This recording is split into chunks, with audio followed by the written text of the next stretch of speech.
This mixer also includes 2 effects sends and 2 effects returns, and they're preloaded by default. Effects 1 is preloaded with a reverb, and effects 2 is preloaded with a delay, and there are several other effects that you could choose from chorus to phaser, etc. To send a signal to the effects, the process is similar to sending to an auxiliary mix. We select the effects send here in the sends on faders section, and we adjust which channels we want to go there.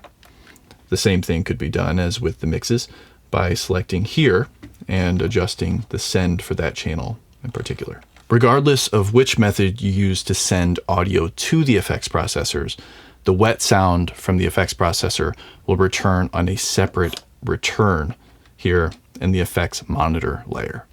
And each of these return channels has settings like EQ, dynamics, etc., similar to what you'd find on the channels. Let's send the vocal and acoustic guitar to the reverb using the effects sends. For what you don't realize is that you touch so many lives of people who want you to give. Then we can go over to the effects return and determine how much of the reverb return we want in the main mix.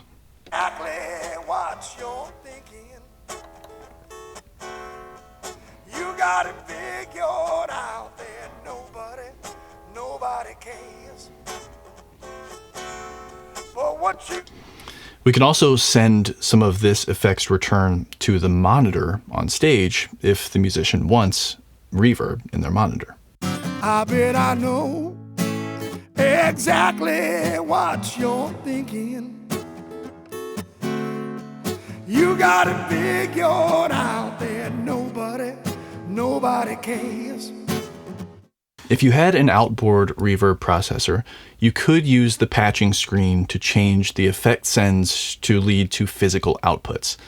Those physical outputs could be connected to the external reverb's inputs. Then the outputs of the external reverb could come back into physical inputs on the mixer and patched to the FX return channels. I personally stick with the effects that are built into the mixer, but this is a great example of how quickly and easily a digital mixer can facilitate even advanced setups once you know the basic fundamentals of soft patching. And with our current setup, we would need to send the reverb to mix 5 and 6, so it's included in our recording. And while you could certainly do it this way for maximum flexibility, maybe you're starting to see that it could become a bit difficult to create completely separate mixes for speakers and the recording. Rather than feeding our recording with a separate auxiliary mix, what if we could send the stereo mix to another set of outputs?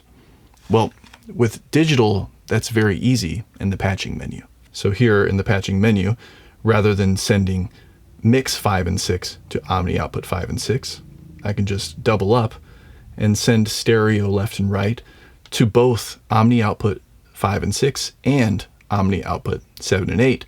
That way, the same mix is feeding both our main speakers and our recording. The best way to do this would probably be to use the matrix outputs, like I mentioned before. That way, the room EQ doesn't need to impact the sound of the recording or the stream. And by the way, did I mention that the output channels on a digital mixer will commonly include a graphic EQ that you can use, perhaps even using faders for quick access. And this will allow you to quickly combat microphone feedback and also counteract some of the natural resonances taking place in the room.